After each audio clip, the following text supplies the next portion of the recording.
Hi, this is Eva for Once Upon a Timeline. Welcome, everybody. Streaming status bad. What else is new here? All right, let's see who's in. Fa Q Tan, Melissa Gosbar, kind of out of it today, looks like. Q Cook Monty, Shari D, welcome. Nagraz GL, Silver E55, Moonlight Illusion, Oliver Henry.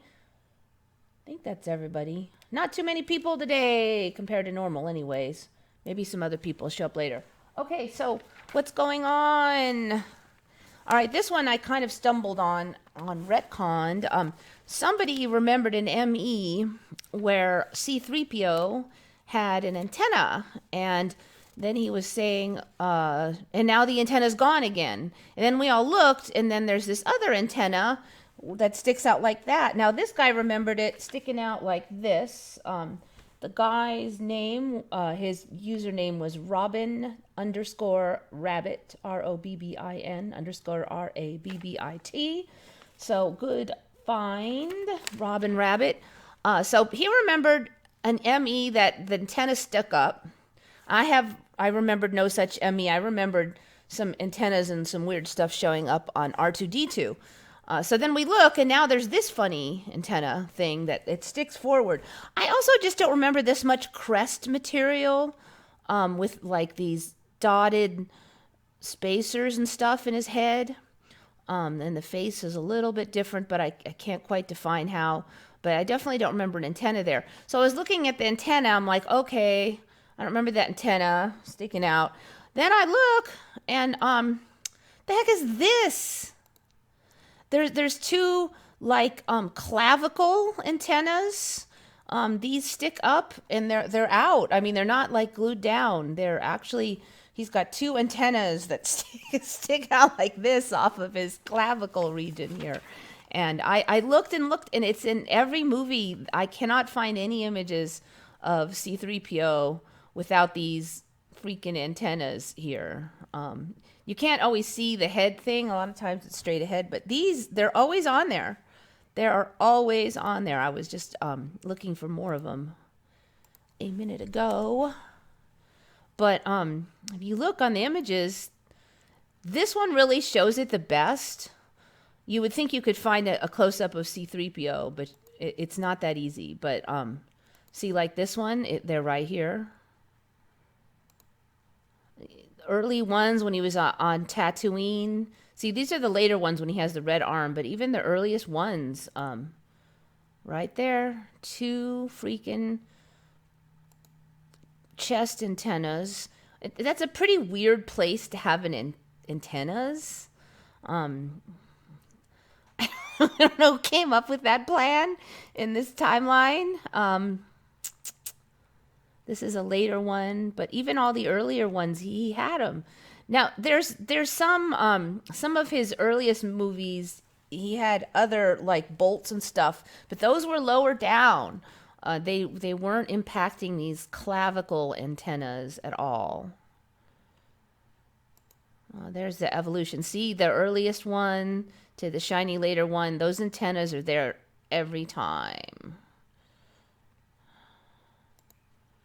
So weird. I also could not find any times he didn't have that funky little forward antenna on his head. But it's actually a lot harder to see that on a lot of them because his face is straight forward. And I don't know if it's just a kind of a thing, but it just seems like whenever you really want to see if something is changed, you can never find a decent image of it all of a sudden. Well, I think this is the animated one, but you can really see that head antenna. And see, there are the clavicle antennas. And sometimes they're bent against the neck, but then it looks like this weird neck brace thing.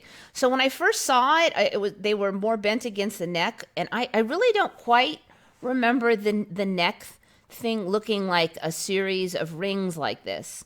And so when I first saw it, I thought it was that time when he was captured by I think that there was a time when he had like this control device on his neck, and I think it was when he was in Cloud City. And so I was thinking that was the control device, and these were like part of the attachments. But I'm like, no, wait, the control device was way larger and more obvious, and not like a necklace. And he's not in Cloud City. And I started looking, and every image of him has it. So I call baloney on the antennas.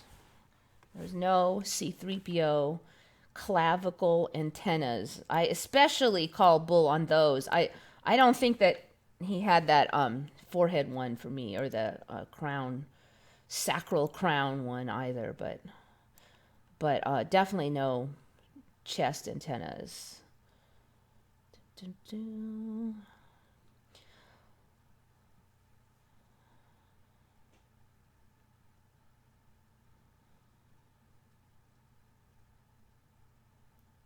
There was also an antenna under his left knee in the picture. Under his left knee? Merp. Oh, I'm not sure on that one. I don't know. I mean, I remember there was ones that came out of the hand, but those were hidden most of the time. Yeah, it looks like he's got this, like, I don't know, it's like he's got this funky crown thing now. It's like a sagittal crest, like some skulls have. His nose and his mouth seem too tight. You know what? It looks to me like maybe his head is like bigger and more pointy, like the forehead area. So then I would say that, yeah, like the rest of the eyes and mouth are kind of squishy, more squished in than I remember.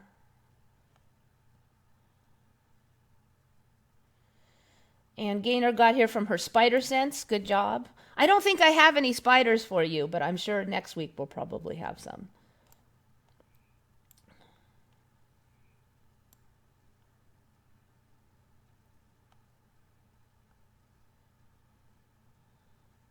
That line from mouth to ears. It doesn't look right. Oh, yeah, I see what you mean. Okay, does he have it in here? Oh, you're right. I don't remember that. Good. That's good. Was that even there like a couple days ago? When I heard about this ME, I don't think that was on there. I am actually very suspicious about this whole clavicle indentation thing to start with. I don't remember him looking like he was like he had Roman armor on. The more I think about it, I can't swear on that one, but I just, sometimes when you look at the toys, it becomes more obvious. And it seems a little, there's a side view. You can see all the chest indents and everything.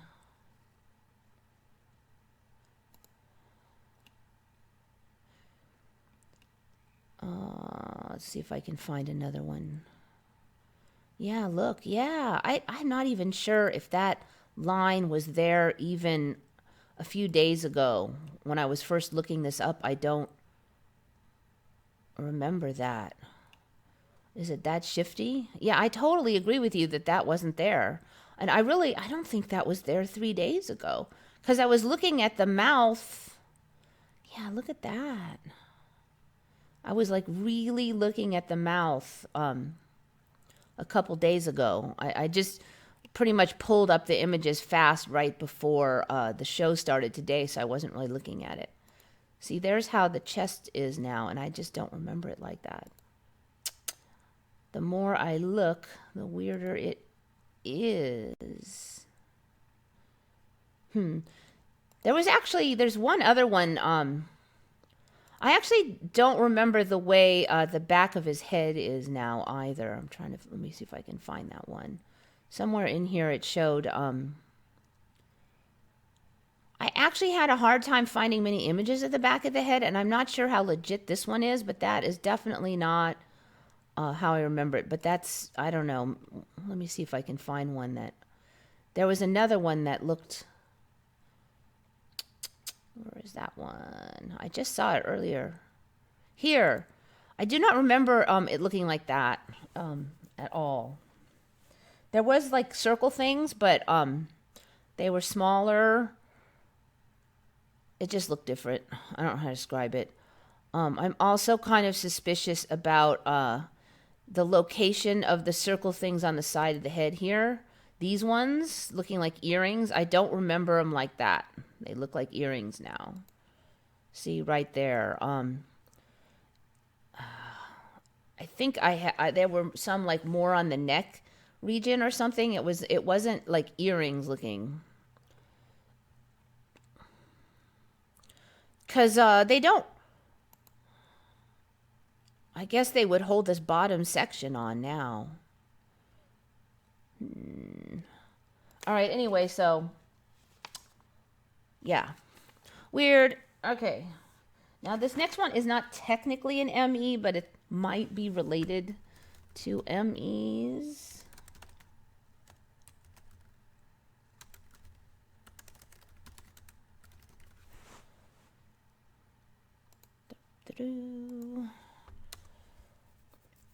Well, I've been looking at this District of Columbia business. I really don't remember District of Columbia being like a totally separate federal district outside of a state like it is now. And I think I've mentioned that maybe even 5-6 months ago, that there's these like little autonomous sections inside countries and stuff now. And I don't remember Washington, D.C., aka District of Columbia, ever actually, yeah, it was like a district, but it wasn't like so autonomous like they were saying that it's like has its own rules and everything. So now apparently lately, and it's weird because I don't remember seeing this, but since this is supposed to be 2016, the voters of District of Columbia voted to become a state, with 86% of voters voting to advise approval of the proposal, blah, blah, blah. Now, so there was some yammer about how it could or could not happen according to how Congress votes or whatever. Congress considering Washington as 51st state. So here's why I think it's interesting, because I do remember some people when they were talking about the 52 states, that they remembered 52 states in the USA. Some people had said that they remembered District of Columbia as one of the states. So it would be interesting now if District of Columbia becomes a state now, then maybe we just need one other state and we'll have 52 again. DC statehood is back on the table. Here's what you need. When I was looking into this whole District of Columbia thing like 6 months ago, I don't remember anything about them trying to become a state again. Now I could have missed it, but it's, I don't know, suspicious. So I just think it was weird. So yeah, Keokuk Monty, good find. I agree with you on the line from the mouth to the ears on C3PO. Eyes look sunken. I do remember him kind of having sunken eyes, but not the way they are now. I don't know. Maybe there's too much flare out the side or something. There's just something off. Our sutures used to meet with 4 corners in the top of the skull. Now it's 2 sets of 3 with a line down the middle. The sutures. They used to be cranial fissures for me. Now they're called sutures. But yeah, the cranial fissures are completely different in the old timelines, definitely. Yes, District of Columbia was a state to me. So was Puerto Rico. Oh, interesting. So for me, Puerto Rico and Guam were commonwealths, at least like 15, 20 years ago, because that's when I was really researching it. They were commonwealths. My mom lived in Guam for a while, and I researched Guam quite a bit so that I could tell people about it, because I used to say, well, my mom lives in Guam, and everybody's like, what's Guam? Where's that? And so I learned about it so I could explain things. And one of the things I learned was that both it and Puerto Rico were both commonwealths, and they were our only 2 commonwealths. So since then, Guam stopped becoming a commonwealth and Micronesia started becoming a commonwealth. Of course, it always has been for, 30 years or some ridiculous time frame in this timeline. They've got all this weird territories things that we have. There's a whole bunch of new islands that are now our territories.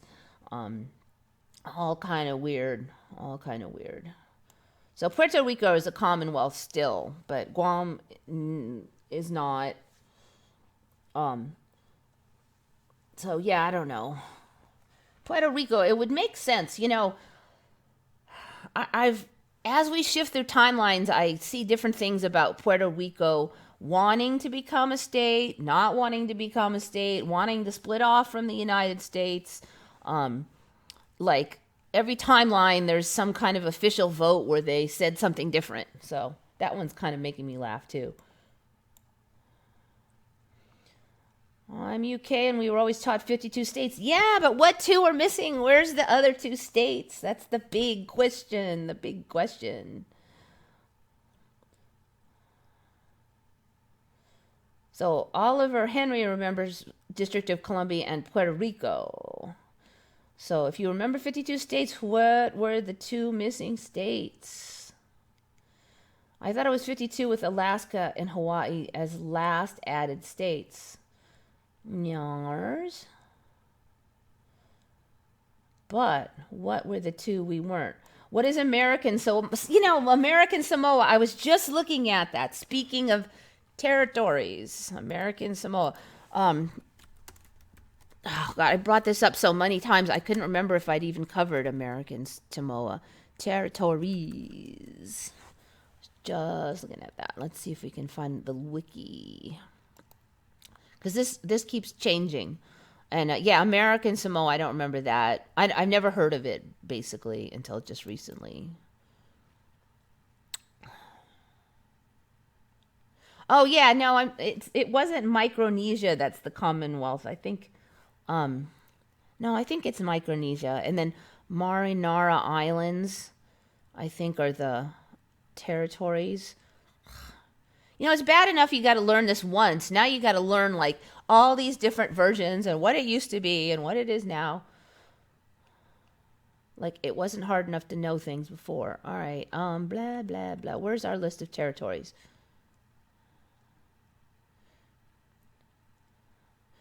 Currently, the United States has 5 major territories. American Samoa, Guam, the Northern Mariana Islands.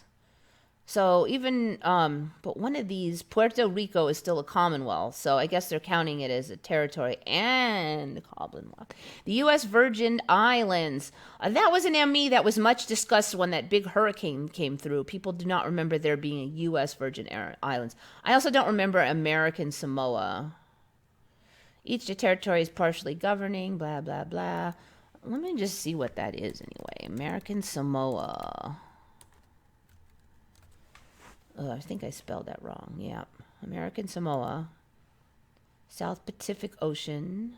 Southeast of the independent nation of Samoa. Oh, it's over there.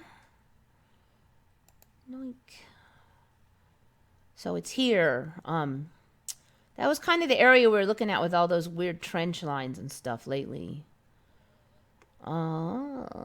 That's pretty far away for us to have a territory. I wonder what the story behind that is. I don't think I could move that. But it's like the other side of the world. How did we get a territory out there? American Samoa consists of 5 main islands and 2 coral atolls. So atolls, remember I was talking about those funky atolls where they the center is all water and then the island is just like a ring with water in the center, and how many of those things there are. I just remember atolls as being an island with a reef around it, but not like hollowed out in the center with water. So an atoll is different now than I remember it. All right. American Samoa consists of 5 main islands and 2 coral atolls. The largest and most populous island is Tutuila, with the Manua Islands, Rose Atoll, and Swains Island also included in the territory. All islands except for Swains Island are part of the Samoan Islands, located west of the Cook Islands, north of Tonga, some 300 miles south of Tokelau. To the west are the islands of Wallis and Futuna Group. 55,689 people live in American Samoa. Most are bilingual and speak English and Samoan. It's 76 square miles, slightly more than Washington, D.C. It's the southernmost territory of the United States, one of 2 U.S. territories south of the equator, and with the uninhabited Jarvis Island. So we have this territory called Jarvis Island. That's another one. American Samoa has been a member of the Pacific Community since 1983. So they just joined Pacific Community in 1983. I never heard of Pacific Community.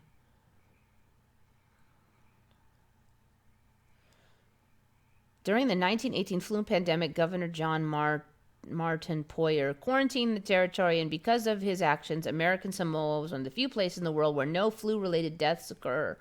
I think we were talking before, a lot of people don't remember there being a flu pandemic. There was, plagues and stuff, but not the flu. And 1918 wasn't that long ago. I wonder when it became American Samoa. Mission work began in 1830. Tripartite Convention in 1999, in which Germany and the United States partitioned the Samoan Islands into 2 parts. The Eastern Island Group became a territory of the United States, and today is known as America. So we've had that thing since 1899. And Germany apparently has the other half? Okay, weird. Weird. Northern Mariana Islands. I think that was the... I think that's actually supposed to be the Commonwealth now, is Mariana Islands. All right, so definitely those 2 people don't remember. American Samoa and U.S. Virgin Islands. At least some people don't remember it. Okay, so on with the new things.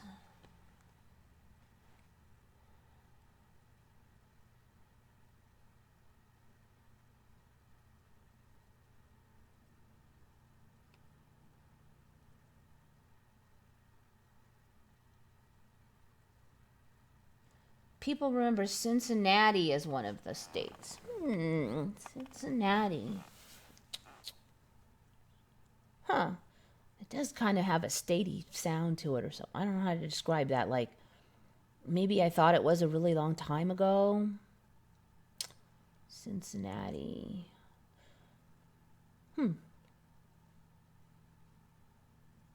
People give interesting answers when asked about the 2 states. I have heard people say Cincinnati before.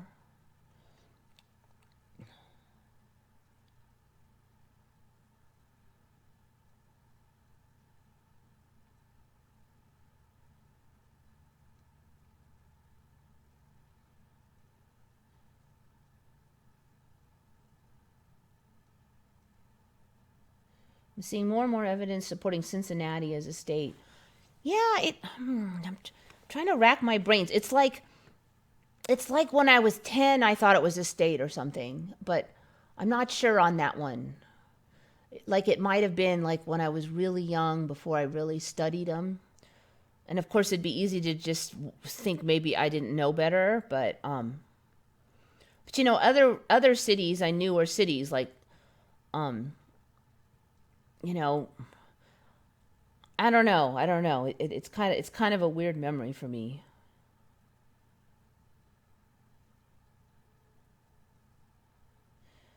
Moonlit Illusion remembers it being 50 and then 2 added around 99 to 2000. Helen Skygazer, thanks for coming in.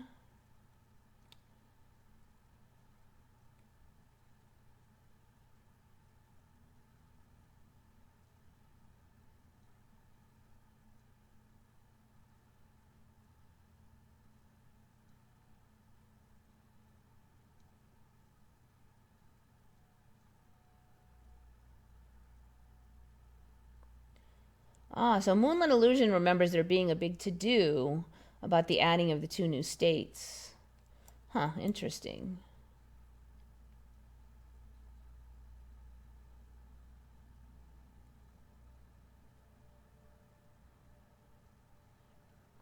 Indonesia was just a small single land before. I can't say I know for sure on that, but there are a lot of new ones out there. Okay, blah, blah, blah. Okay, this is kind of just a general one. Okay, I've said before that I didn't have Tesla in my original, meaning the inventor, not the car company. I don't remember having him in my original timeline, but he showed up around 10, 15 years ago. And the story's gotten bigger and bigger, but more and more interesting. He's done more and more, and he's more of a genius as time goes by, or shifts go by. But one thing is, I think, kind of a new shift for me. How old do you remember Tesla being when he died? What approximate age range was he when he died? Just out of curiosity. No peeking now, no cheating, just out of your memory.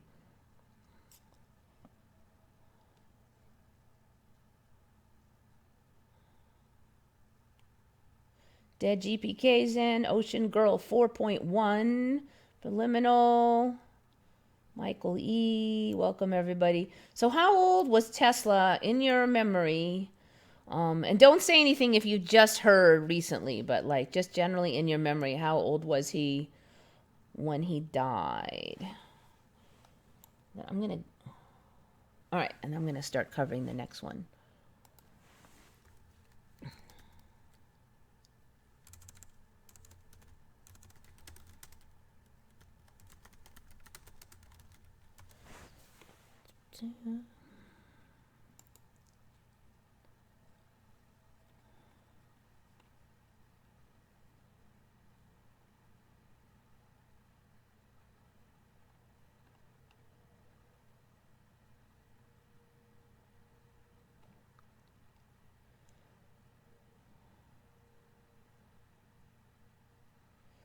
All right, Silver E55 remembers 84. 70 plus. Really? You guys all remember that? I remember him being like in the 40s. He died young and miserable. And they weren't sure why. And actually, a couple other people on Redcon remember that. So you guys remember him being old. Okay, Shari D remembers in his 50s. He was actually 86 in the current timeline. That's way older than I remember him being. I mean, he was like kind of an old guy. And he just died middle age for me. Shari tends to remember more along my timelines. Not always, but I do notice that. We've come from neighboring timelines, maybe. That's what I tend to call it. 45-ish. Okay, Mobile Savage remembers 45-ish. So interesting. I don't think it was that long ago that it was the 40s for him. So I think that's one of the more recent changes for me. 49, 45, preliminal. So yeah, weird. I don't know. That story's constantly changing, so it's hard for me to even pin it down sometimes. Okay, here's another one. This one was brought up by a commenter on the channel, Mr. Kettle Speaks. MR KETEL SPEAKS. He noticed that there was a new virus that has DNA. So I looked it up because this is kind of like one of them scientific things from biology class, but I was always taught that viruses are not really alive, and one of the reasons that they're not alive is they don't have DNA. That was like a divider thing. They don't have DNA. They would hijack the host's DNA and cause it to make new little viruses, which I think is pretty weird the more I think about that, because if you think about it, if you go into another cell, how does it even know how to make a virus? How can you even make it make a virus? I mean, it would know how to make elements of its own structure, but even having the building blocks in place and the tools to make a totally alien virus is weird to me, very weird. I mean, if I take my Ford Model T, not that I have one, into somebody else's garage, and then I try to get him to make more Ford Model Ts, and all he has is Toyota Corollas, how is he going to be able to, it's just weird. All the parts would be like there and they'd know how to, and how would that even come about? It's just weird. So anyways, in this timeline, a lot of viruses do have DNA. Like they'll have either a strand or two strands of either DNA or RNA. They now have these like really big viruses that they found, like they say, like 10 years ago, that have more DNA in them. So why aren't they alive now? Well, they said that they still can't reproduce on their own. But that's kind of weird because lots of parasites can't reproduce on their own. So that's why they're saying viruses aren't alive. For me, it was they didn't have any DNA, but they do here. So it's less cut and dry, and I guess they argue more about whether a virus is alive or not here. So they're saying it can't self-divide. Viruses must assemble themselves by taking control of the host cell, which is the same thing as like reproduction, basically. This one was weird. I've not really heard this. Finally, a virus isn't considered living because it doesn't need to consume energy to survive, nor is it able to regulate its own temperature. I mean, lots of things aren't able to regulate their own temperature, like lizards. So that but they're basically saying it doesn't need energy to consume energy to survive. So in theory, a virus can drift around indefinitely until it contacts the right kind of cell for it to bind to and infect, thus creating more copies of itself. That's weird to me because I remember viruses would just die if they didn't eventually find the cell that they were going to. They wouldn't now spores from fungus, those could stay in the soil for tens or hundreds and jillions of years. Spores were like that. But viruses, in my memory, they would die if they didn't find, they would maybe it would be a day or 2 days or a week or 2 weeks, but then it would die. So they're saying that viruses can survive on nothing. Viruses can survive on nothing. It is such a weird statement. I mean, they have supposedly some DNA, some RNA, something along those lines. Don't those things have to somehow be consuming some kind of energy in order to function? So that story is really weird to me. I mean, they're not like a dehydrated husk that later gets rehydrated. So how do they not use any energy? How do they survive on nothing? Indefinitely. So that's weird too. I don't remember viruses just hanging out for, 10 years later, you get a virus off the doorknob. Anyway, so the other thing is this recent thing, which was what he was talking about, is like they have this Mimi virus, and other big like giant viruses that are they have more DNA in them. But see, when I was looking those up, and then they said regular viruses sometimes have DNA. They just don't have enough. Now the story is they don't have enough DNA to replicate by themselves, but they do have some. Some of them have it now. That was not it.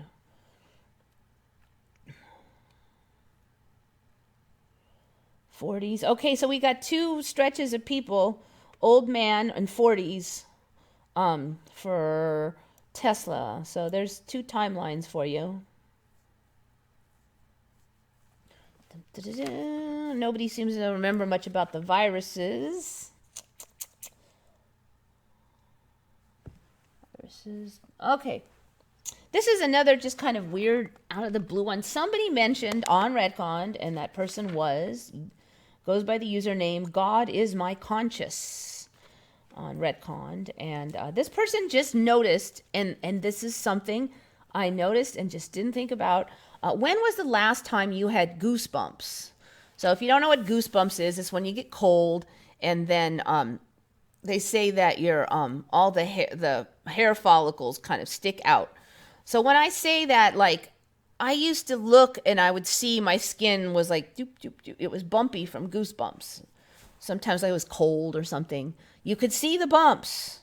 But it's been actually a couple years. I mean, I still get cold, but I've never seen the bumps in the last few years. There's no more goosebumps, it doesn't seem like. Let me see if there's even a thing. Why do they even call it now? But it used to be bumps. I'm not sure exactly why they called it goosebumps, but goosebumps.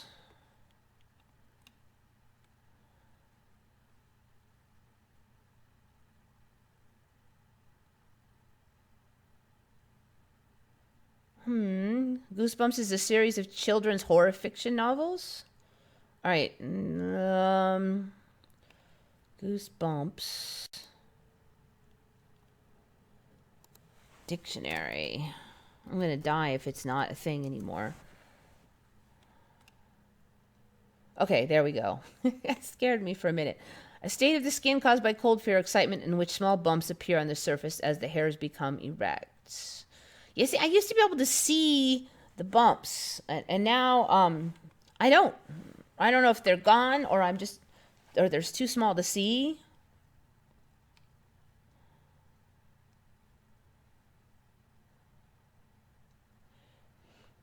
So people remember early 40s. Yeah, just a lot of people remember early 40s for Tesla. So he's an old geezer now when he died.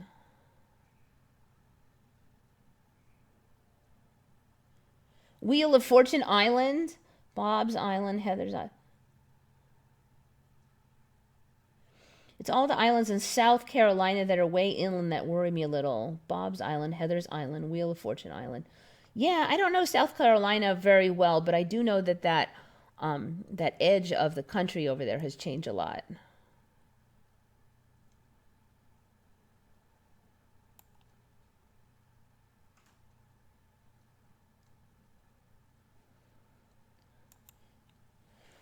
Okay, so nobody's chiming in on goosebumps, or the delay is too long for me to notice. Whoops, that's not it.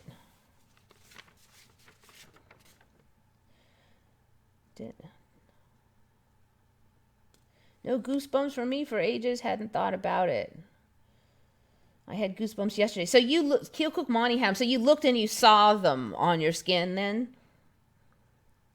I actually had goosebumps. Oh wait, I get them when I have an insight and tingling in my crown. Well, I get that tingling feeling sometimes, but not. I don't actually see bumps. It feels weird, but there's no like bumps there. The Fullerton Informer says that viruses, hold on. Viruses help jumpstart sick cells by giving them an injection of sugar, and that we each have our own personal viruses, so vaccines undermine that. Beats me. I mean, anything's possible around here. Everything's on its head. You get sick, you take prednisone. After that, I'm like, whatever medical stuff is all. I've said this before, but it's becoming even more blatant to me. It's like everything is backwards in this earth. And I mean, the old earth was like that to a large extent, but it's like everything they tell you is going to make you happy won't. Everything they tell you is good to do probably isn't. Even things they tell you are fun a lot of times just aren't. And it seems to me now also that the things they tell you that are healthy to eat probably aren't to a large extent. And now even stuff that seemed fairly cut and dry, they're flipping back on it. Like they used to say, what kind of exercises were good and what weren't, and those kind of things. I think they're starting to flip back on all of those things too.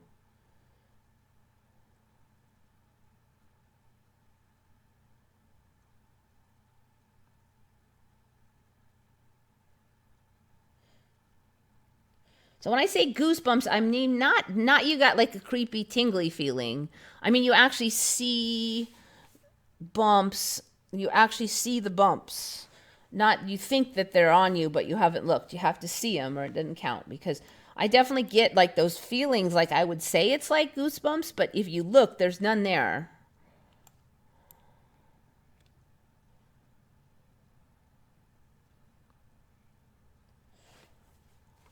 All right, so Silver E55 still has them. But a couple others are saying they haven't had them for a few years. I don't shiver when I'm cold, no goosebumps either.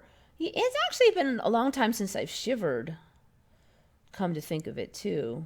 I mean, it's not exactly that super, super cold in California, but I think I had shivered like 5 years ago or later, but not in the last 5 years.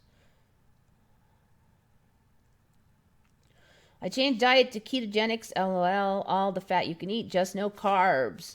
Yeah, Barbarian 757. I'm on a diet right now that is less restrictive than that, but comes from the keto theory.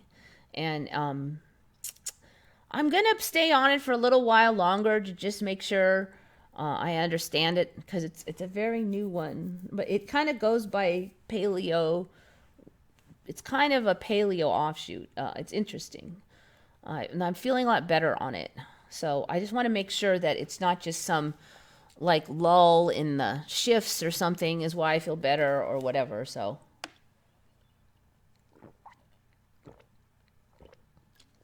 that's why I'm going to hold off. But there's also, I've covered some changes that I think that this diet would not have worked in the old timeline. There's change. But now it's not always like attached to that. Sometimes you just get like a kind of an insight, or something's really strange, or something feels like really significant or important. I'll get like the I want to say it's the chills, but it's not really the chills, but that's the closest I can. That's a good point, because that was a very rare event for me, 10 years ago, and it is gotten really common, almost like once a day now. I'll get the shiver feeling.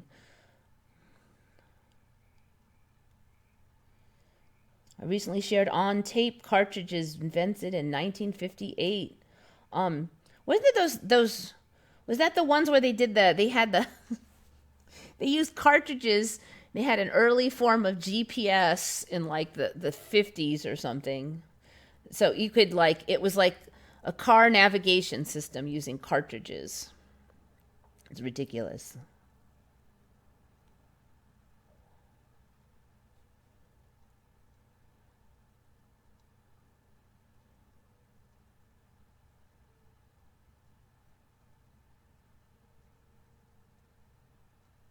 My arm hair got way stuff, especially since I have clippered my arms. All right, you kind of lost me on that. I don't know if it's just like typos or a slang. I don't know. Yeah, so most people haven't had the goosebumps in a long time.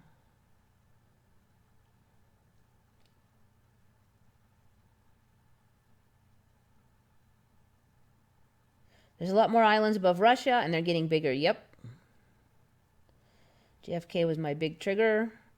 Yeah, for me it was Arctica. A whole continent is gone. That'll wake some people up.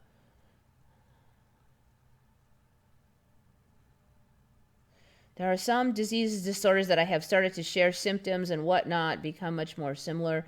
Yeah, there's definitely, I think, a lot more. There's a lot of new diseases here.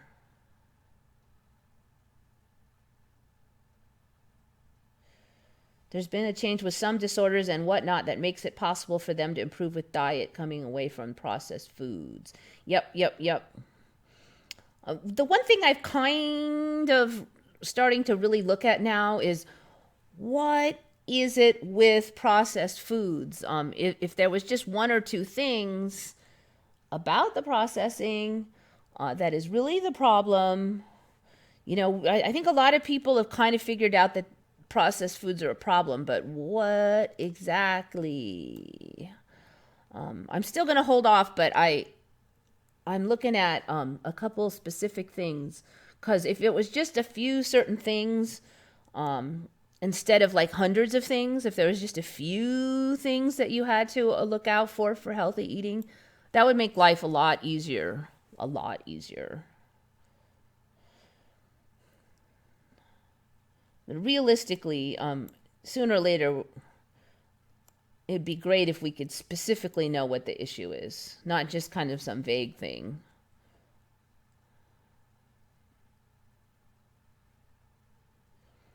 What's considered a high number for the Schumann resonance lately? I had an incident with my vision and I checked it and it had spiked at 53. I don't know. It just seems like every year it's higher and higher. And I don't even think I had Schumann resonance in my original timelines. And then there was some mumbling. Ooh, did you know that the Earth has a resonance? And then next thing you know, they've been tracking it for 20 years. And now it's Schumann resonances. There's a bunch of them. There's not just one. So I don't even know. It gets more confusing. Okay, viruses, Tesla. Nope. All right. All right. This one I was supposed to have on last time, and somehow I think I missed out on it. I had a little slip of paper. I was supposed to cover the Emmys on that page, and I didn't do it. So this one's from last week. Somebody on Retcon kind of mentioned this one in passing, and it was somebody from Greece. We had a visitor from Greece, and unfortunately, I didn't write the name down like an idiot. So I apologize, you that is from Greece. Was freaked out about this one because he was from Greece. He grew up there, and he didn't know this. So Greece apparently is officially the Hellenic Republic. So he's born and raised in Greece, and he lived there most of his life, and he never knew that his home country was the Hellenic Republic, historically also known as Hellas. Hellas. We get like Hellas on Earth now. Hellas is country logo, blah, blah, blah. So a lot of people don't remember this Hellenic Republic, Hellas. And he, growing up most of his life in Greece, didn't remember it. So he was kind of flipping out, which kind of added a little bit more credence to it. I've certainly never heard of it as the Hellenic Republic or Hellas. So I just thought I would add that one in, although probably it's not one that many people would know enough to know for sure. Dum, dum, dum.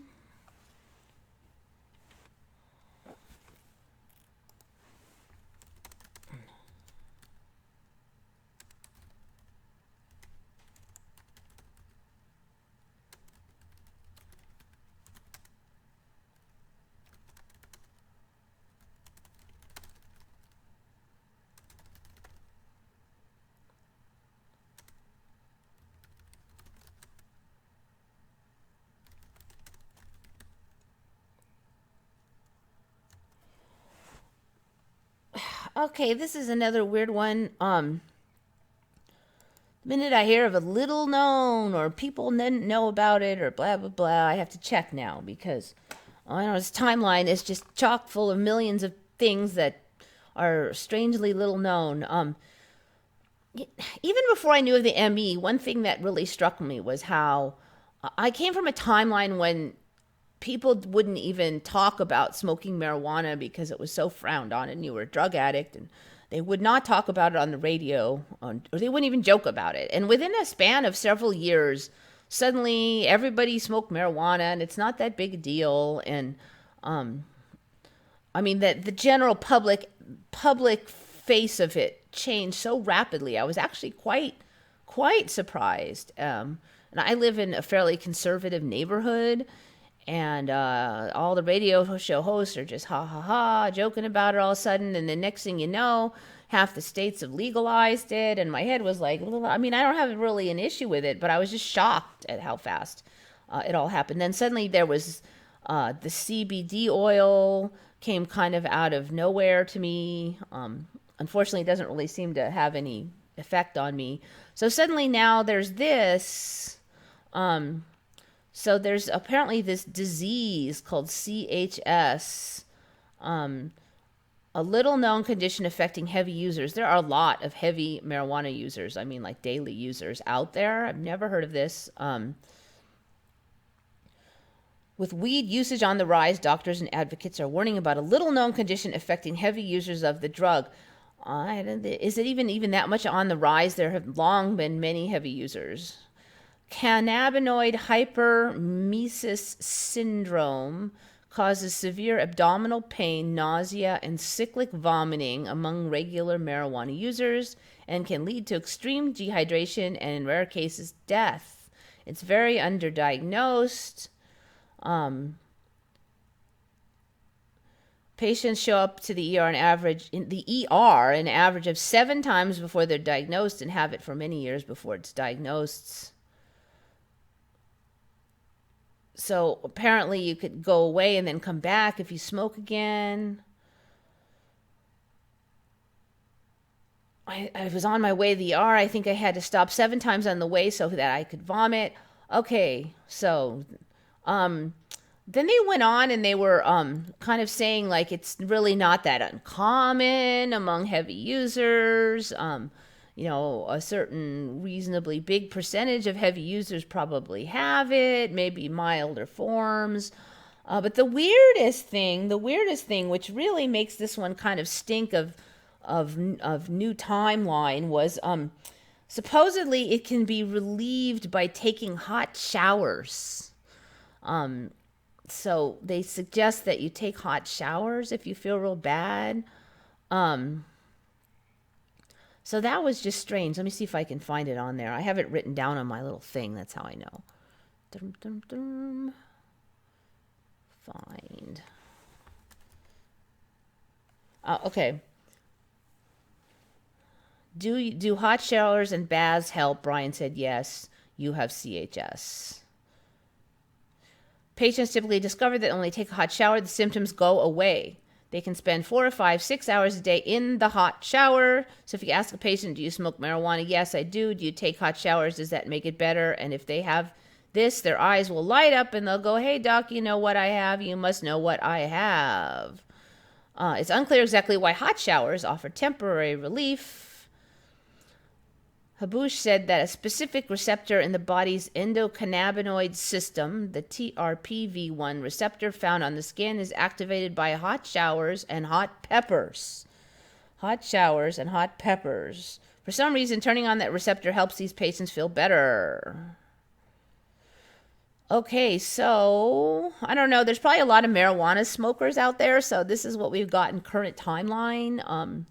If you start getting these symptoms, nausea, blah, blah, blah, cyclical vomiting, take a hot shower and quit smoking marijuana is basically they're saying your body, I would say your body is saying, you can't do it anymore, because they're saying that the more you smoke, the worse that this CHS will get, and there's no known cure, and the hot showers will help for a while, but, and you could die. So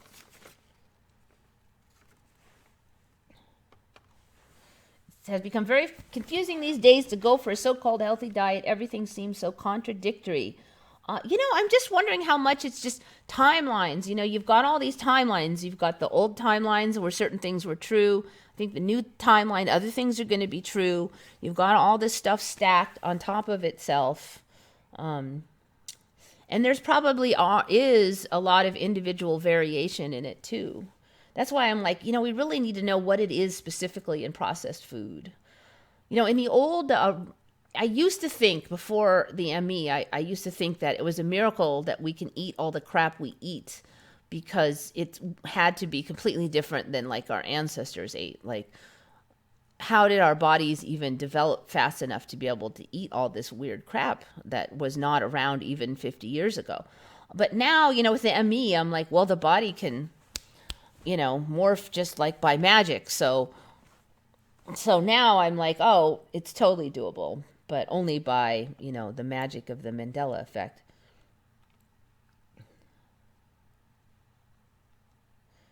They can't explain the North Pole given... whoops, missed that one.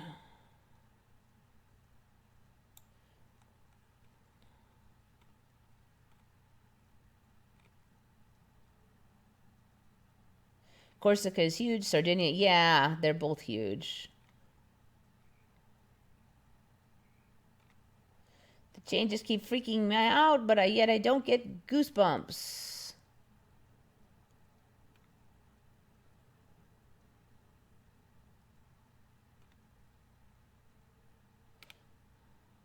Buffering, huh? Am I still buffering? Let me check it out. Wink. Bad stream status, but not completely gone.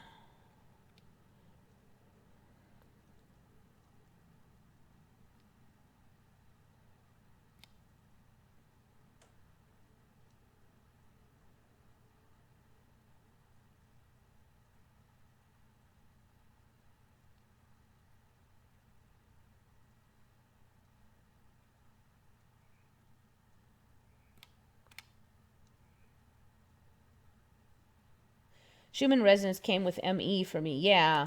Right around then, suddenly there was so many things. There was the Schumann resonance and those ISS live feeds suddenly were there, and Arctica was gone. And a lot of other weirdness. Just, this place is just weird. It's just like everything weird is turned up like 5 notches here.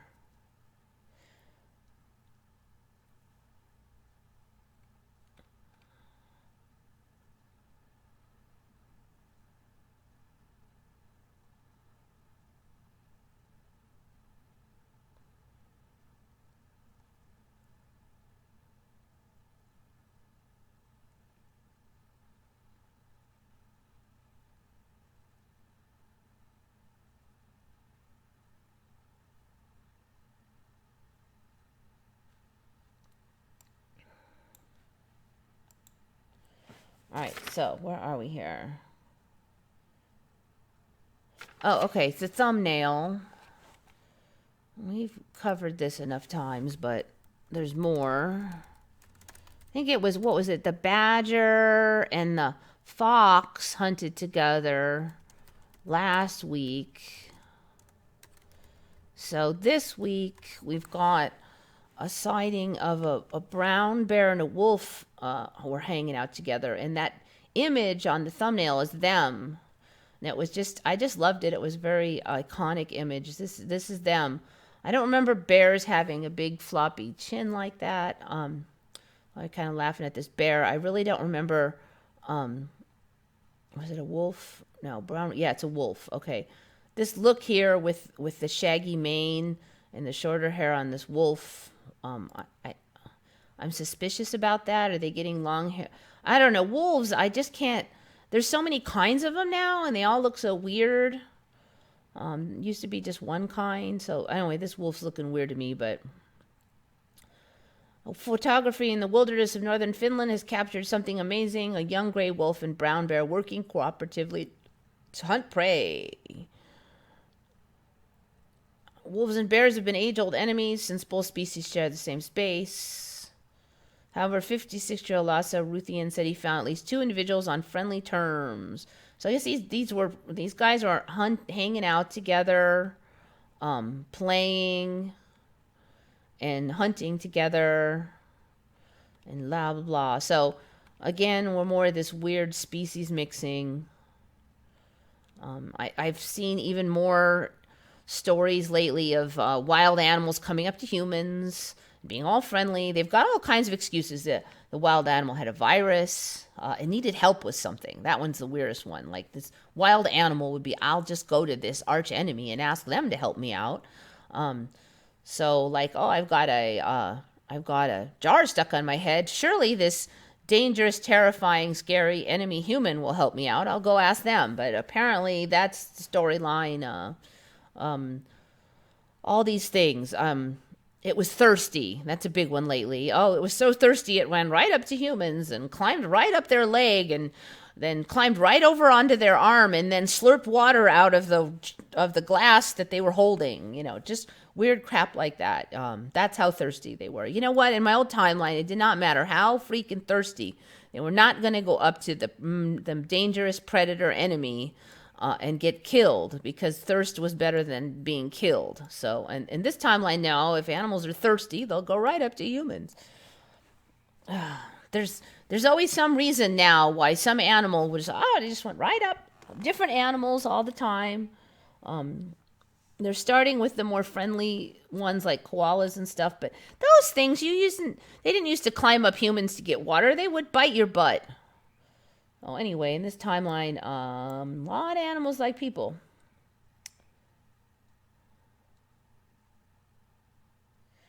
The eating by blood type seems to be the best way to eat. I find that sticking to the blood type gives me the best energy and weight. Yeah, I don't know. You know, one thing about all the blood type diets is they force you to cut out some junk. Like every one of them says don't eat blah, blah, blah. And some of it is junk. So that might be part of the reason why you feel better. But the other thing is, ironically, I thought I agreed with the blood type diet because I would eat that way and feel better.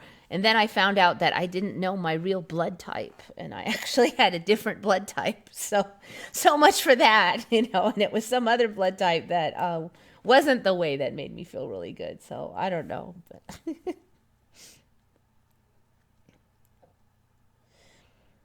wasn't the coronavirus newest supposed origin pangolins a Mandela effect? Yeah, pangolins are a Mandela effect for many.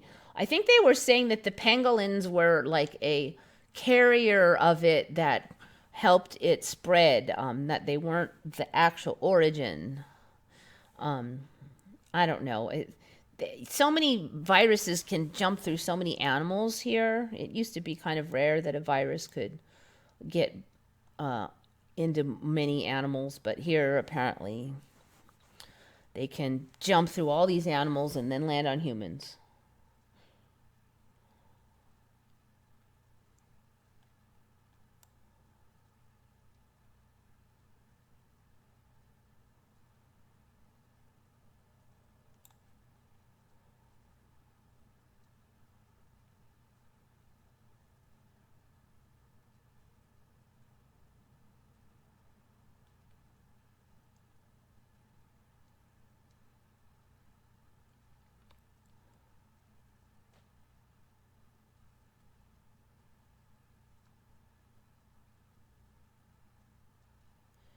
For the first time around 2 months ago, I heard about greening out. Oh, no, I don't know what that is. It's some kind of marijuana thing. Greening out.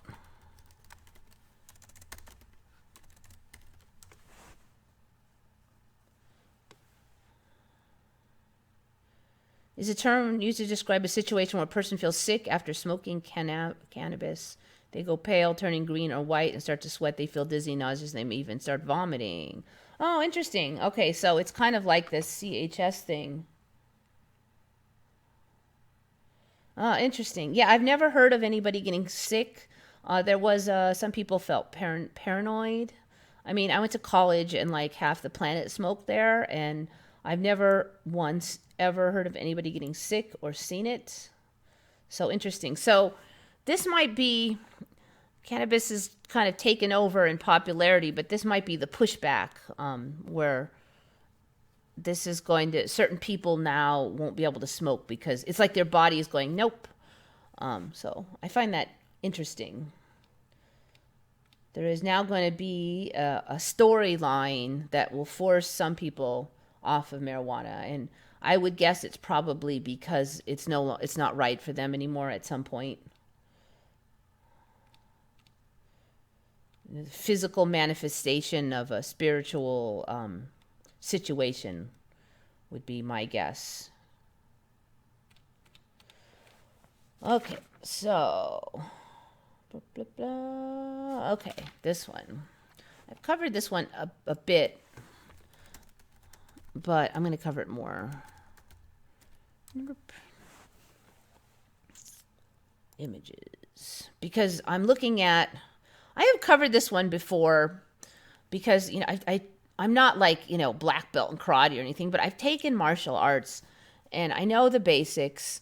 And one of the first things they taught you was how to hold your fist and throw a punch so that you wouldn't damage your hand, or at least minimize the chance of damage of the hand.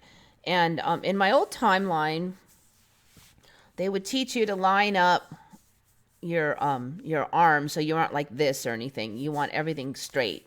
It actually is hard for me to do that now because the bone structure is different here. I used to just have a straight shot, and I could just make this line be totally straight. But now there's like this bump thing. But the other thing I can't do now is I think the fingers are longer. I'm not sure if the center of the hand is also smaller, but I've got too much finger. So I used to want to, I'm going to kind of alter it so it's like it used to be. But you used to be that you would hit in here. Your fist would be tight and you could hit in here. And you'd hit on the flat part of your hand. So you're trying to like disperse the impact a little so that it wasn't on any one finger. And it was over this, all four of these and kind of even. And so that was kind of protective. Okay, so now the thing is they're now saying that you want to hit with these two knuckles up here. Okay, so here's an image of it on the screen. So this is actually like my old timeline. He's describing as my old timeline. But look at this hand. You can't, I have not seen anybody been able to do that with their hand. Because now when they say tighten up your fist, what happens is you get a fist where these two fingers stick out here. There is no, I can't, it would really hurt if I tried to do it. So I'm going to try to fake it by bending here, okay? But that is not right. But basically, I do not see how you make a fist and then hit with this. When these are sticking out and you're supposed to keep this straight, if you're supposed to keep this straight and these freaking things are sticking out, how are you going to impact with this first? You would have to bend your hand a lot to hit with these first. And then you'd be bending this and break your wrist. So I'm looking at this instructions. I'm like, that's impossible because your hand won't do this anymore. My hand used to do this. This was my old timeline hand.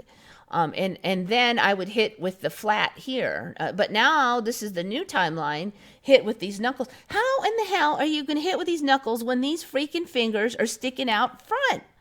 I don't get it. And so I've been looking how this is supposed to be done. So here's another guy. This fist, you can clearly see that these knuckles here are sticking out more than these. And that he's he's like this. So if you're like this, then this is this. But yet in this image, he managed this business. Okay, I don't know how the hell that happened. But here, he didn't manage it. I just don't get how you're supposed to hit with that. Because, I mean, this might be the one fist I've seen that is closest to flat, but even this one is sticking out more over here than there. Not as bad as mine.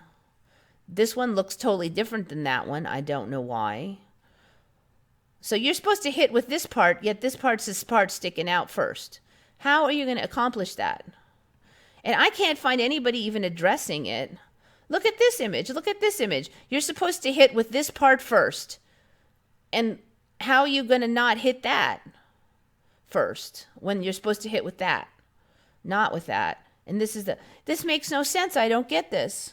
Or maybe somebody from this timeline can explain how you don't hit there first when I don't get it.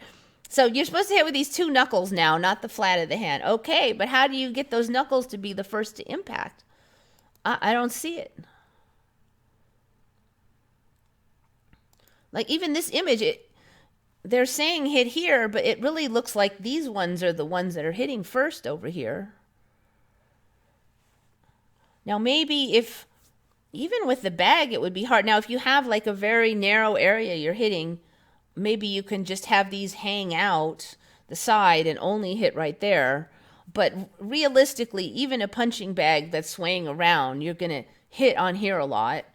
And with my fingers all squinched in here, I feel if I hit anything on here, I'd break these fingers in like a millisecond. I really even just pushing on them, I mean, it doesn't really hurt, but I can feel like the weakness in there. Yes, I could see that hitting right here would be very powerful. But the only way I can do that is to bend my wrist. Even just trying to stuff this finger on here is a hell of a strain, and it is mashed flat, so it's not like I'm not, like, it's not like I can't bend my joints. They're bent. So I don't get that. Look, see, there's another one of those fists. That's my fist. These are sticking out. How do you hit that first? Now, most of the images either are impossible or everybody has gloves on, so that'll kind of save your bacon, I'm sure. But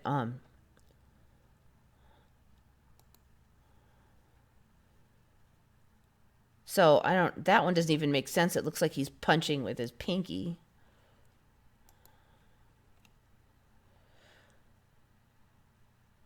See, here's another one. It really looks like he's just hitting up here then. I don't get it. I mean, does everybody else's fingers fold better than mine? I just don't get it. Look at this guy. Same thing. Look at how much that one's sticking out. How are you going to hit with those two knuckles first when this giant finger is poking out? I mean, even the online fists, this guy's the same way. This is sticking way out before these. Even these online. Now this guy actually, it might work. But see, he's got his wrist bent back kind of weird or something. That actually is a weird angle. I'm not sure on that one. All right, so this guy managed the punch, but he managed to do it like this, which they say specifically not to do because you'll break your wrist.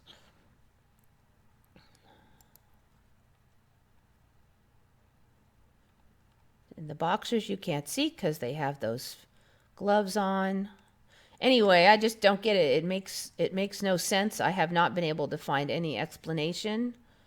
And they're saying, like in martial arts, they're saying don't do the roundhouse punch. You go straight in. That's always how it was taught. They're still saying that because this telegraphs too much. Someone's going to block you. You got to go straight in. But, I mean, literally, I don't know how I could throw a punch now without immediately snapping these two fingers. I'm just going to have to go with palm thrust or something.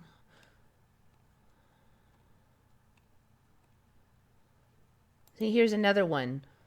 This guy's supposed to be punching, but what's forward? It's these wimpy knuckles way out here. So, yeah, no, that's so wrong. Dang, have you guys not said one thing? Nobody has opinion on punching, I see.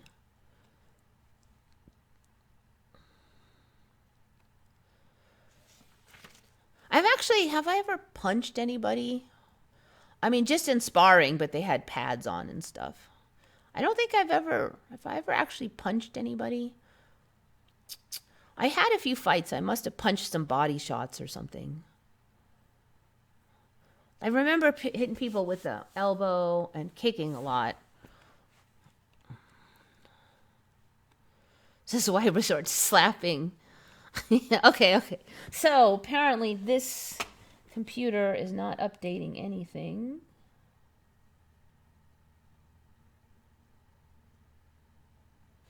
I'm going to look on this one then.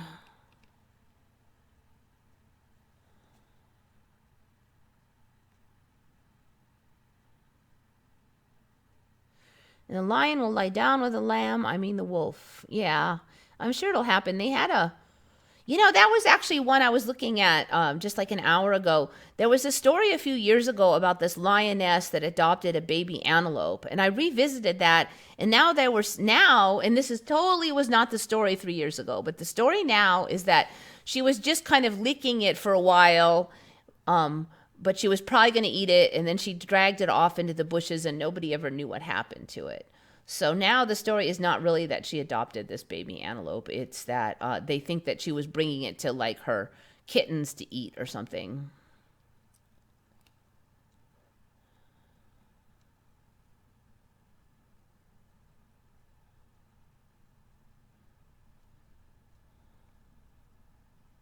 I know vegan diet made me ill. I literally could not do do it past 3 months. I do wish we'd humanely treat. See, that's the thing. If we understood more, when somebody does a diet, when you do a vegan diet, it's not the same way somebody else does a vegan diet. And say maybe that guy eats 10 tons of coconut and you don't like coconut. I mean, that coconut could be all the difference. It could be that you needed that saturated fatty acids or something in that coconut. And that person could be totally healthy on vegan and you could be totally sick. And you won't know why. And he won't know why. And he might be thinking, some whole other thing. You didn't eat enough, vitamin C. It's pretty hard not to eat enough vitamin C on vegan. But you see, my point is there's could be a reason why it didn't work for you. But we don't know what it is. I think that maybe, we'll start to understand that better.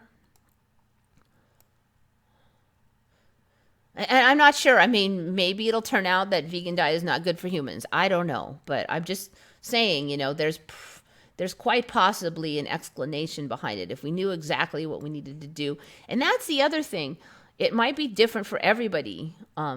There's that issue that you ate vegan different than another person ate it. But there's also like some people have trouble, like say some people need a lot more B vitamins than others, just genetically. If you don't need a lot of B vitamins, maybe you're fine with a small amount, and maybe vitamin pills. Maybe one guy digests B vitamin pills just fine, and he doesn't need a lot of B. And then another guy needs a lot of B, doesn't digest vitamin B pills well, and so he's sick on vegan, and the other guy's fine. So why? That's the thing. Why? And every diet's like that. Some people can do well and some won't, but they're probably not eating the actual identical diet to each other. Microbats. Yeah, microbats are an enemy for many. Tiny little bats. Micro dogs, smaller than teacups, are different breeds. Micro dogs. Let me just check into that. Micro dogs. So yeah, anyway, it's not like I really plan on punching a bunch of people, but I used to at least know how to do it if I had to. Now I don't know. Both do I not know how to do it because I can't make my old fist. I can't even figure it online by searching it out because it doesn't make any sense. It's like a giant reality breakdown, as another channel likes to say. They're telling you to do something that the hand won't do. Micro-sized white Pomeranian pocket pups. Micro bulldog, 10 pounds. Micro bulldog. I've been a little suspicious about these micro versions. There was this tiny version of huskies, and I was like, whoa, I didn't know those existed. And then the other day there was a tiny version of Australian Shepherd. I'm like, what?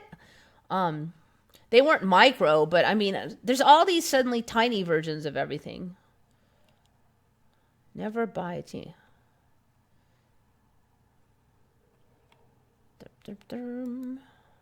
Posh pocket pups. Micro versions.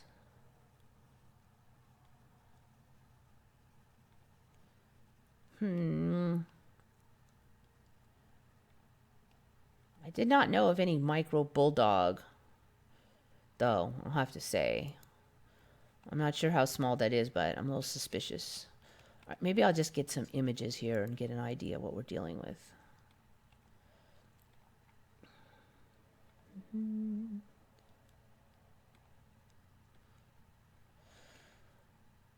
Yeah, I don't know.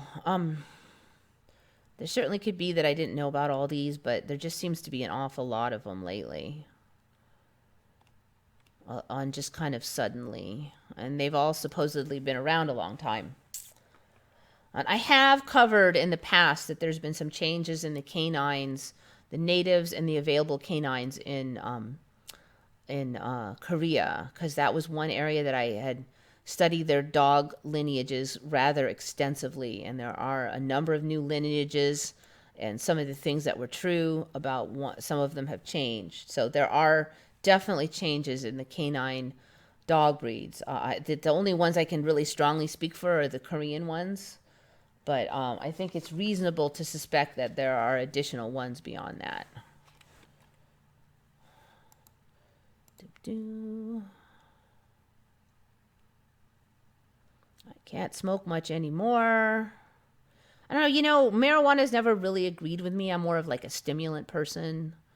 I like ephedrine. I feel okay when I smoke, but I don't really love it. It's like okay. And then later I'm just kind of like the next day I'm kind of draggy. And it really ruins my pickleball game. So it's like, nah, I just don't see a point to it.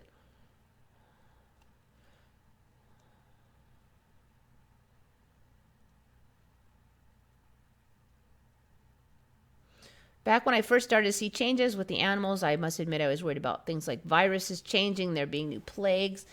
Yeah, I'm not worried about that stuff less now because I think everything evolves together with a purpose. I don't think it's just random willy-nillys. And I've said it before, and I'm seeing it now with this coronavirus slash COVID-19.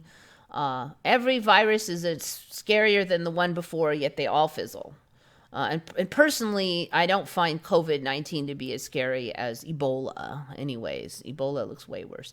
COVID-19, like only 5% die.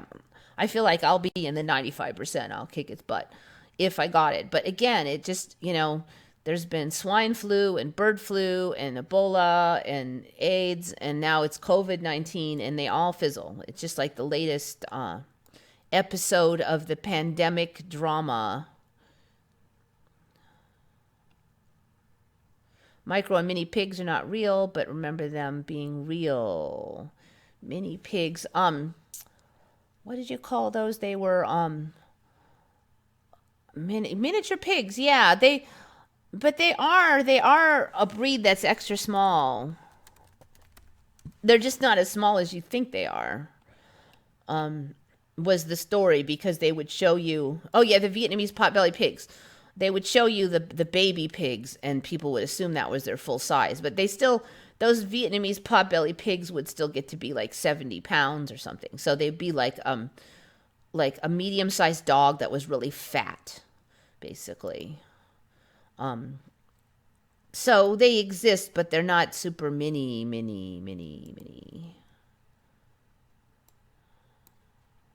At least that's how it was in my timeline for them, and I've seen them, these potbelly pigs.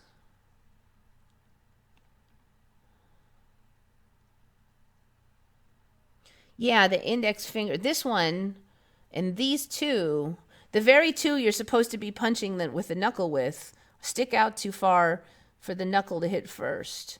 And that was not the case. I used to be able to comfortably curl that fist into a fist, and it was nice and flat, and it did not feel like just doing this feels a little bit like it's starting to bug my hand, just doing that, and that was not the case before. I used to curl my hand into that fist, and it felt fairly safe, to punch with. So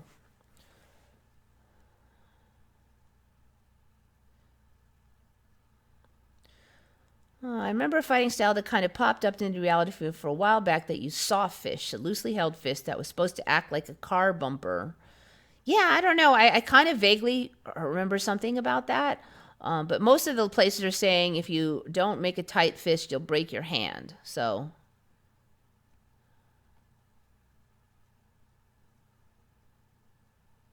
I was in Tang, so they never said anything about punching with your knuckles. Is that one of the open-handed forms? I don't know that one.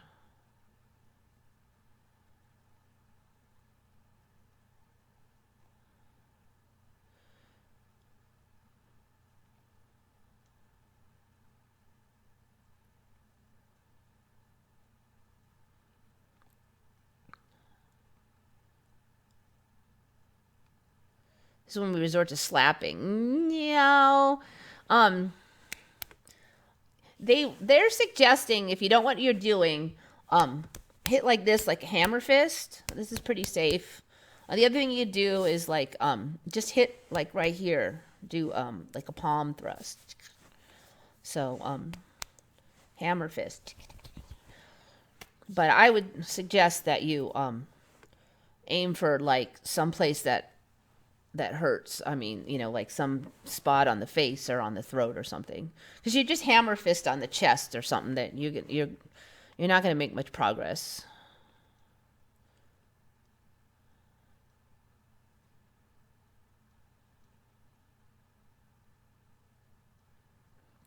Oliver Henry remembers the old fist. That's interesting. And somebody up here, though, remembered hitting. David Cook remembers hitting with the two knuckles. It's interesting. But David, how are you able to squish your hand down enough so that the two knuckles come forward first? I'm gonna like open my fist, but you basically would have to have it more like this. Okay. See if I don't have the fingers all in there. Now just pretend that they're curling up in there. I can straighten my hand and I would have a slim shot at hitting this first. It's actually quite flat, so I would have to bend a little bit in order to hit these first. But once I try to put these in there, forget it. How do you hit with your two knuckles first when you got all this in the way? How do you accomplish that? And you're not allowed to bend your wrist because they said that's bad, you'll break your wrist.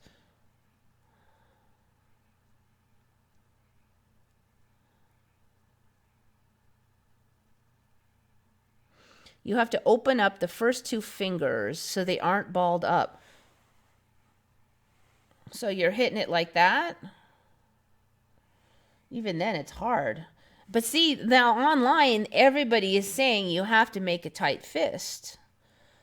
There's nobody that I looked at like 15 websites on how to punch, boxing websites, martial arts websites. Every last one of them says that if you leave your fist loose, then you'll break a bunch of fingers. It has to be tight so that the shock wave spreads back along here and dissipates along there. You can't have any bend or looseness, otherwise it's just going to break everything. And actually, it actually feels like it would too. This does feel a lot stronger than this. This feels like everything would immediately snap.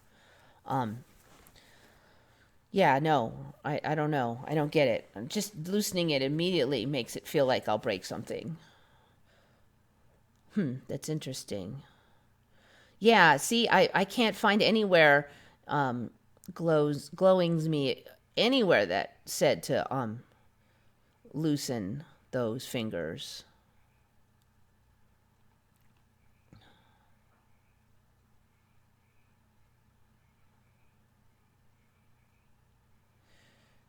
The wrist is upright with the knuckles aligned correctly with Wing Chun. All right, the wrist is upright. What do you mean, like straight? Is that what you mean by upright? And the knuckles with the knuckles aligned correctly. All right, but how do you deal with this part sticking out in front of the knuckles and you're supposed to hit with the knuckles? How do you deal with that?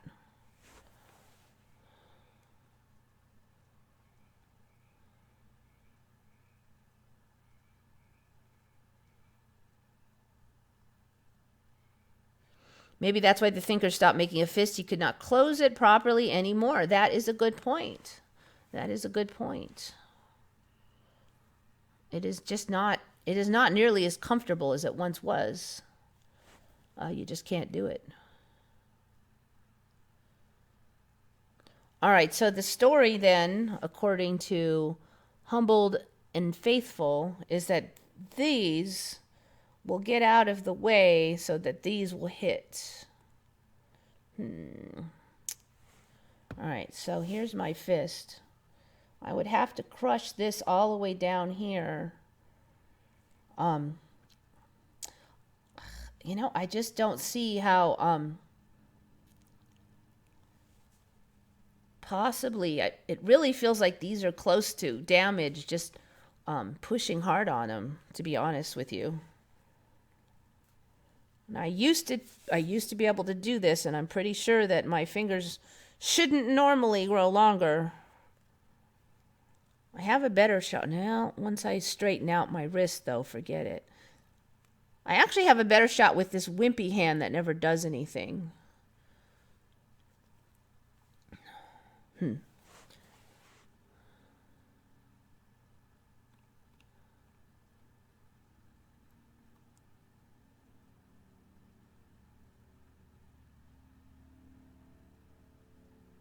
Tighten the two fingers more. See, but they're already smashed. I mean, they're smashed totally flat. There's no airspace. And they're curled around completely. There is no airspace in there. There is no physical way for me to smooch them in any more than that. They will not go in any. They used to go in just fine, but they will not. There is no airspace in there. It is not physically possible for me to squash them suckers in. This hand is smaller and less developed because I'm pretty much hit everything, like all my sports is right-handed, so that might be part of it. But there is no airspace in there, so there is no way for me to squish those two offending fat fingers out of the way. And I'm looking online, and everybody else is the same way.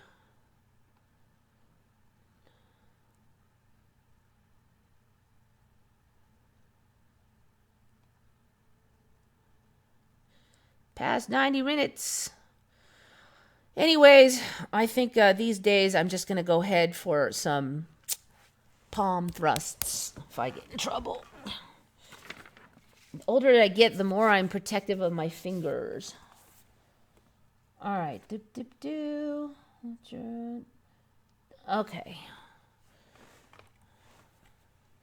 Best move is to walk away. Well, yeah, I usually get away with that. The other thing that really works is that if you, this works with dogs and humans and a lot of animals, but especially with dogs and humans. If you keep yourself so relaxed, like you just like are super mellow, it's just really hard for people to really get worked up enough to want to fight. And dogs are like that too. Like if you just act like everything's fine. You're not nervous. You belong here. You're just passing through. Everything's cool. I swear dogs that would have bite you otherwise will just let you go. They will let you go. And people too, it's just very hard for them to ramp it up if you absolutely won't. But you know what? It's good to have the backup plan in case that doesn't work.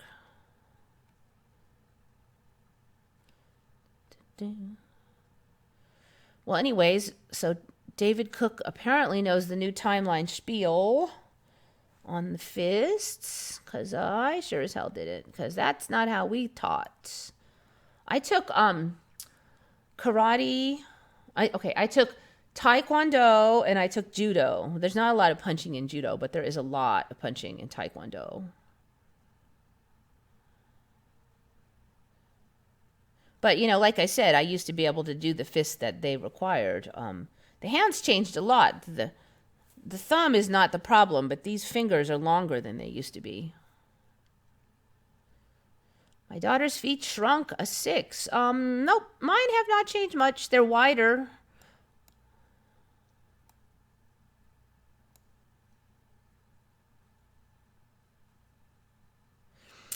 A strange dog came up to me and looked nervous while I was walking. I asked a person nearby, does he bite? And they said, only when you're scared. LOL, and I had to try not to think like that. Yeah, I know, it's tricky, huh? But dogs pick up on your energy, and if you have a nervous energy, then they have a nervous energy.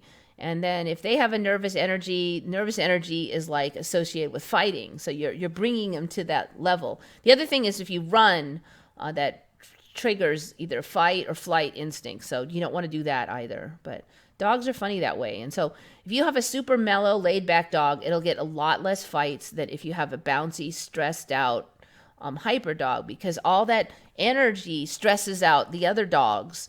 And then any of those dogs that are prone to fighting, that will trigger the fighting. Now, if your dog is just hyper and stressed out but not prone to fighting, it won't be triggered into fighting, but it can trigger other dogs. Yeah, don't run because you become prey. And the other problem is you're slow as molasses compared to any animal in the planet, just about. So Unless you're like 2 steps from a door that you can jump behind and slam behind you, don't bother running. Might as well just face it off. Most people feed off of the energy like a dog does. Yes, dogs do it more obviously, but it does work to just keep your energy the way you want their energy to go. Not saying that's always easy. It's not. But, you know, they say fake it till you make it. I actually didn't think he was going to bite me until they said that. Then I pictured it. Then I was like, yeah, they did it. Yeah, I know. It's hard to like school your thoughts. Definitely hard. The more you think about them biting you, the more stressed you get. General rule is if a dog really wants to bite you, he would already be biting you. So if he's barking and circling, just keep an eye on him and remain calm, because if they really want to bite you, they would just go right up and start doing it.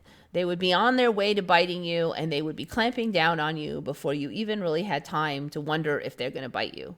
So if they're circling, barking, doing like, they're probably they're too chicken to do it, or they don't want to do it. Whatever the case, they're really not that ready to bite you.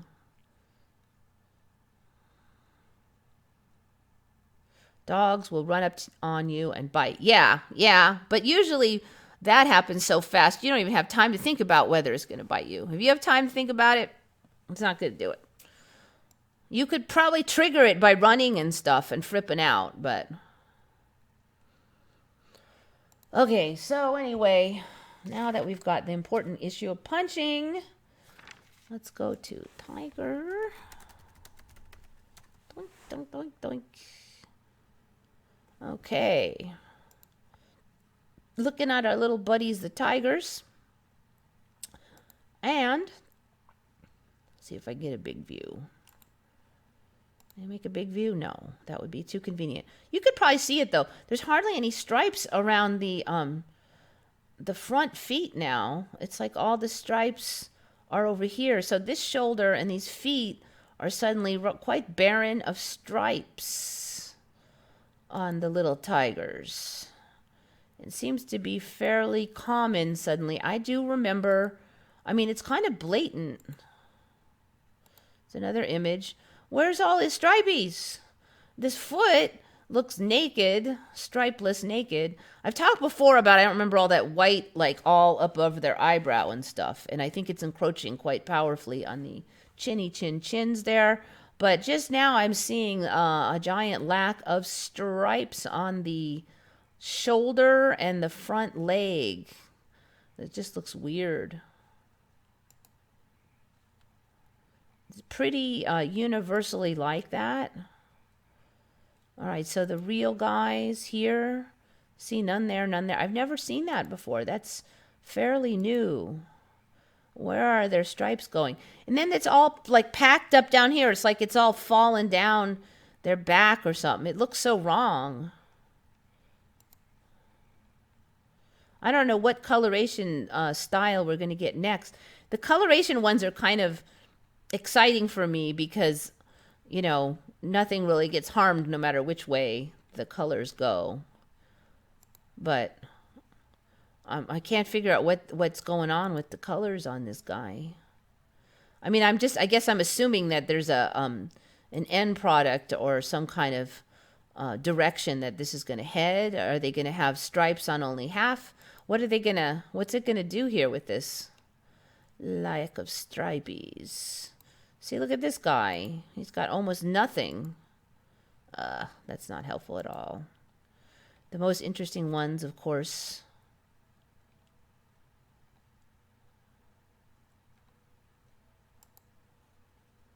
Well, again, fairly barren. The stripes on here are looking a little weird, too. They're weirdly schizoid over there. So here's the white. I don't remember all this white. It looks like it's grown even since last time I've checked it. They're like clown eyes now. Yeah, see, that's gotten, I think that's even more than last time. It's way up there. Tigers are going to be true clowns. I don't know. So anyway, yeah, color change, color change.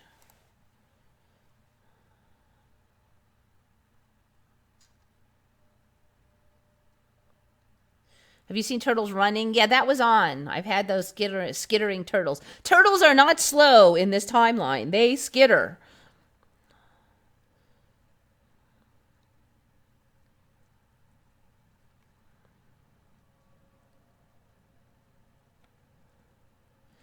Tasmanian tigers are back. Look it up.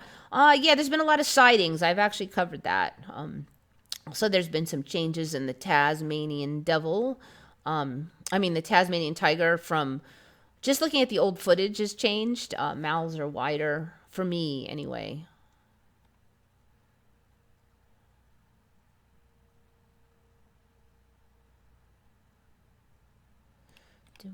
Okay, so I get that one. All right, I've got two more. One of them's really funny, but we'll start with the other one first.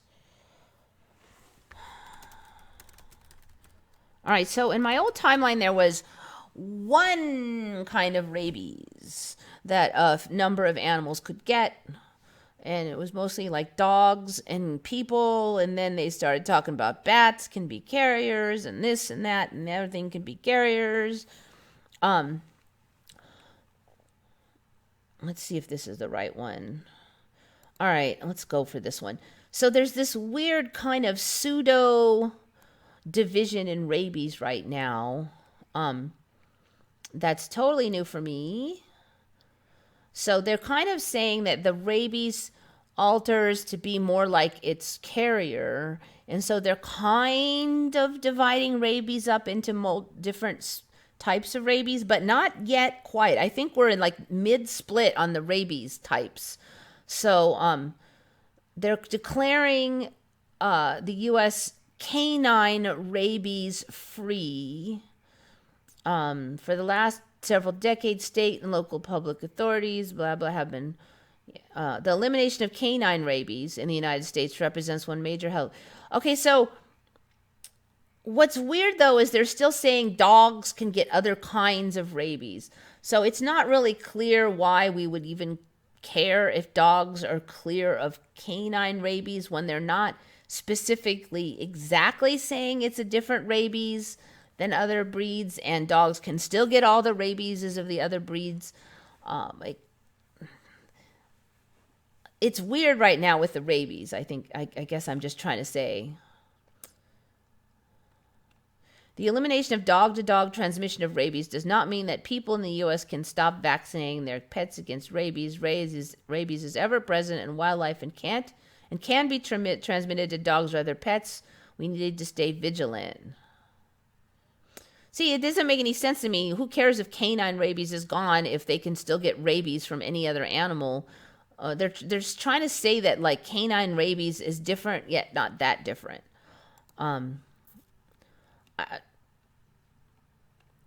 It doesn't make really much sense to me right now. I think it will. I'm guessing we're going to see a split in the types. I didn't really find a lot that really explained it. So that's that one. Oops. Looks like I lost my YouTube. Reload the chat. All right. I'll catch up with you guys before I do this last one. Coronavirus now in my city, they claim. Yeah, San Diego apparently has 2 cases. Plus, we had this giant stack of quarantined people in one of the military bases.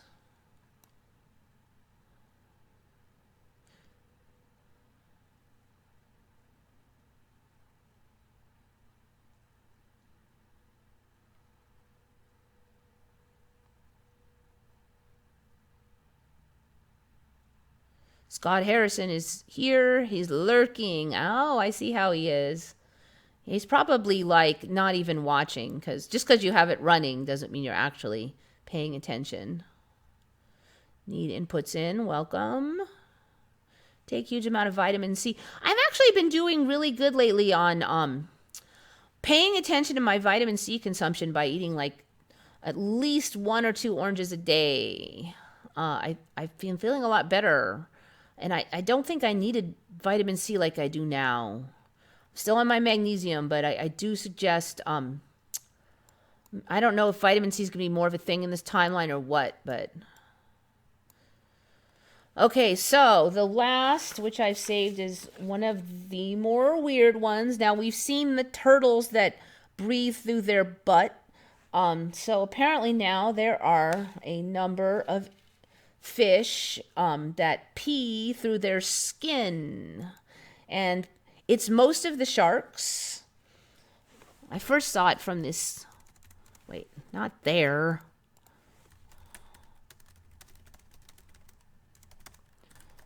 Weirdly, only a few places are willing to actually come straight out and say they pee through their skin.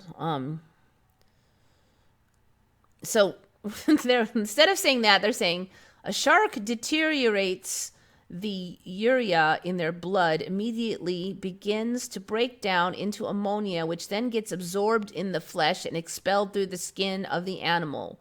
In other words, sharks urinate through their skin. Now, some places were saying all sharks urinate through their skin. Some places were saying, oh no, mako sharks don't urinate through their skin.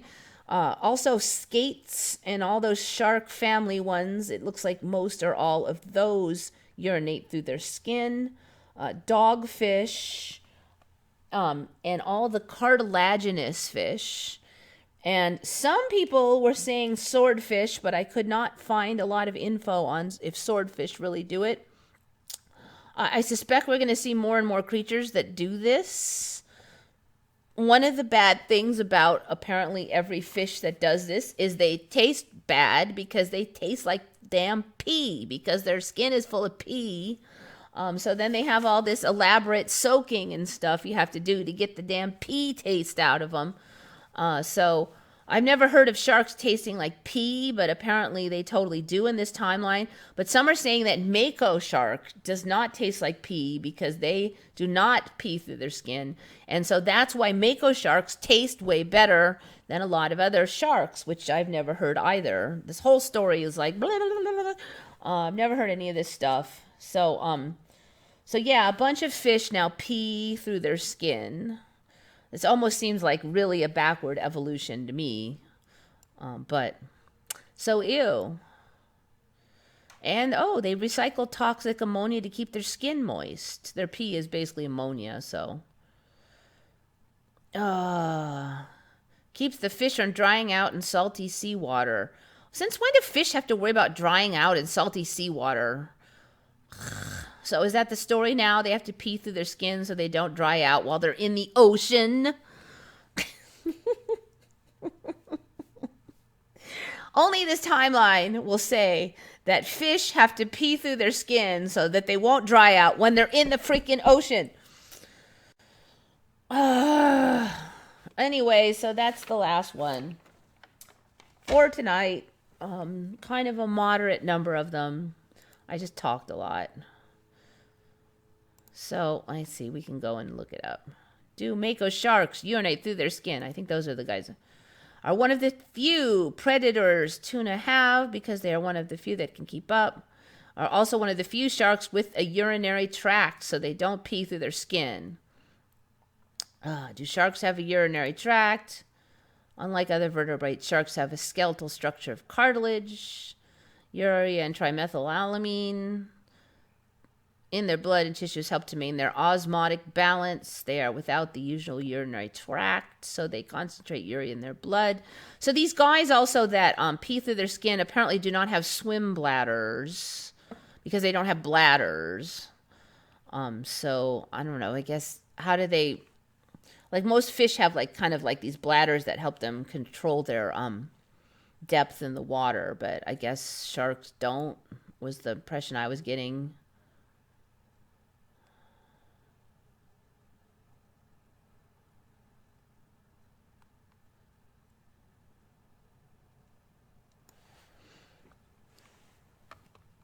And, these sharks are big creatures too, so If sharks could do it, I don't really see why any other animal couldn't. Is another point I want to make on that one, because they're not tiny animals.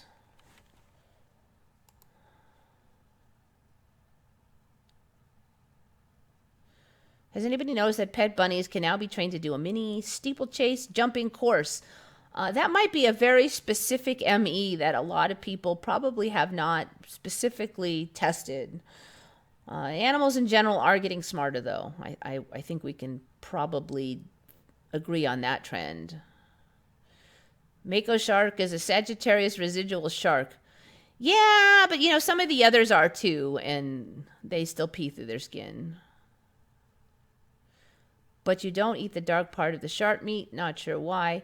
Yeah, I don't think you can want to eat any of it if it's full of pee. Madonna was promoting drinking pee recently to get better. That makes no sense, but I mean, who knows in this timeline? Oh, yes, recycling your urea is good for the skin. This timeline loves its pee. I swear, the animals are always peeing, they're pooping on themselves. In my old timeline, animals did all they could to keep out of the piss and excrement to stay clean. In this timeline, they do it on purpose to spread their odor, to attract mates, to keep cool, to keep the bugs off, to keep their skin moist. All this crap, literally. So weird. And the poop NATO of the whales. Poop to scare off predators. They poop and pee for any possible reason that some little kid could invent to want to poop and pee.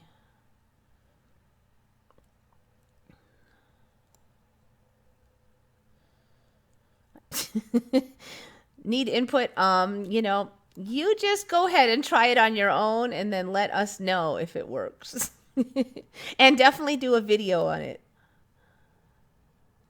And I've eaten shark in the past. It didn't taste like that. And who knows? I don't think the shark was identified. So it could have been a mako.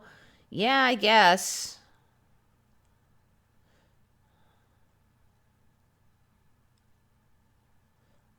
David Kent also requires shark tasting wonderful. Yeah, I've never heard of them tasting like ammonia, like pee. And it was all the skates and the shark relatives too.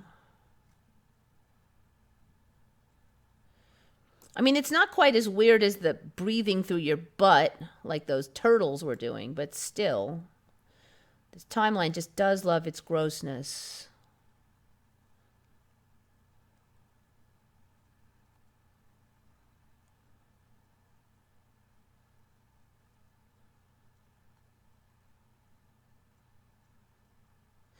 All right, well, I think we're down the home stretch here.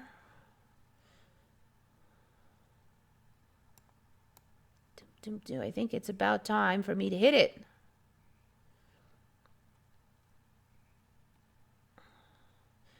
I wonder if I've lost my monetization yet with all this. Take a quick look.